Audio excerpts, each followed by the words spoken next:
This is a video for women who believe in God.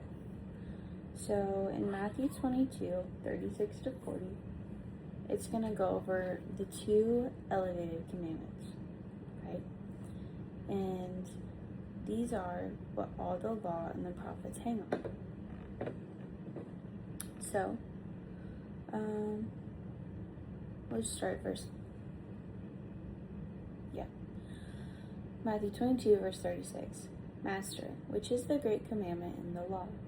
Yeshua said unto him, Thou shalt love the Lord thy God with all thy heart, and with all thy soul, and with all thy mind. This is the first and great commandment. And the second is like unto it, Thou shalt love thy neighbor as thyself. On these two commandments hang all the law and the prophets. Right? And so, essentially the first 5 commandments within the 10 commandments is how to love God, and the second half is how to love your neighbor. But, these are important, right? We have 1 John 5:2, 3-4.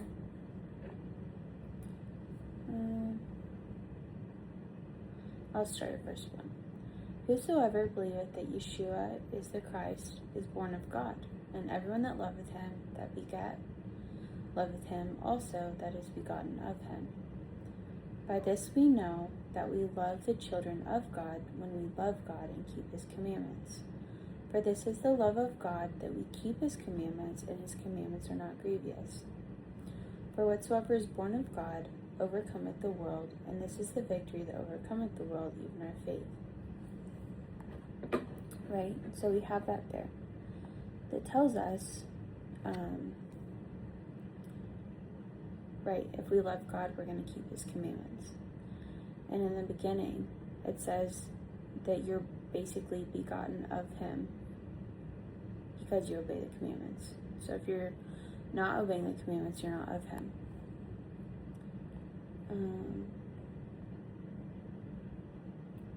John 15:17 says, These things I command you, that ye love one another.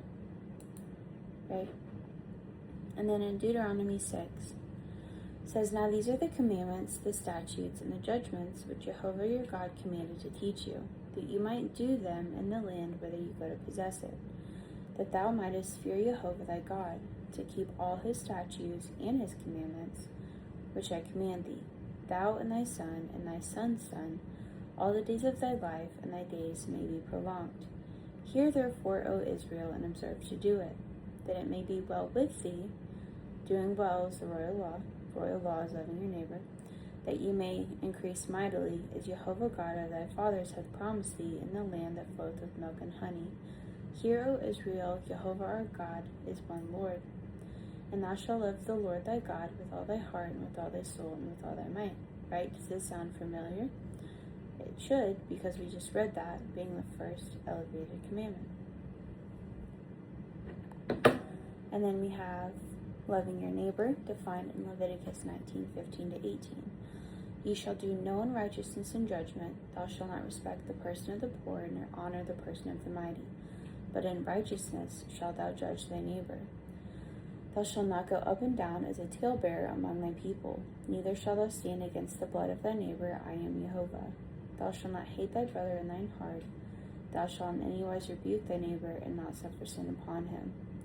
Thou shalt not avenge, nor bear any grudge against the children of thy people, but thou shalt love thy neighbor as thyself. I am Jehovah. Right, so we have that there that tells you loving your neighbor is not suffering sin upon them. And then in James 2, it says, If you fulfill the royal law according to Scripture, thou shalt love thy neighbor as thyself, ye do well. But if you have respect of persons, you commit sin, and are convinced of the law as transgressors. Right? So we're not supposed to be partial in judgment. The Father's not going to be partial in judgment. Let's go to Matthew 5. Let's see. Oh gosh. Can't see. Okay, well, essentially in Matthew 5, it starts out, judge not, lest ye be judged, or something like that. And then it goes through to tell you basically the standard that you judge by is what you will be judged by. So you want to judge by the 10 Commandments, right? Wait, is it Matthew 5? No, I think it's Matthew 7. It's Matthew 7 or Matthew 5. I think it's Matthew 7. But anyway, go look it up. Essentially, it tells you what measure you judge by is what you will be judged by, right? So you want to measure according to God's righteousness, which is the commandments. But prior to doing that, you need to pick the log out of your own eye, which is, essentially sin, it's idolatry. Right? You want to be like David in the Psalm 51 prayer. Teach me my transgressions so I can teach others their transgressions, essentially. Right? He knew that he needed to be like purified and cleansed prior to trying to do it to somebody else. Right? And that's like, if you don't know, I don't know if you've ever felt like you didn't have a purpose or you didn't know what it was, but it's literally to love your neighbor. It's to love God. And I think his servants probably have always kind of felt that way.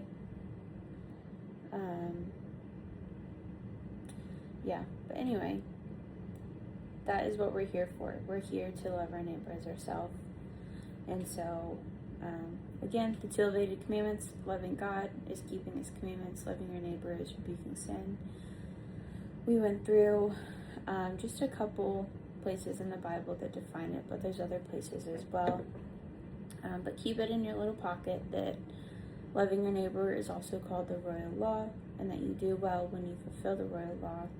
Loving God is obeying his commandments. You know God when you obey his commandments, and that is how you do well, right? So there you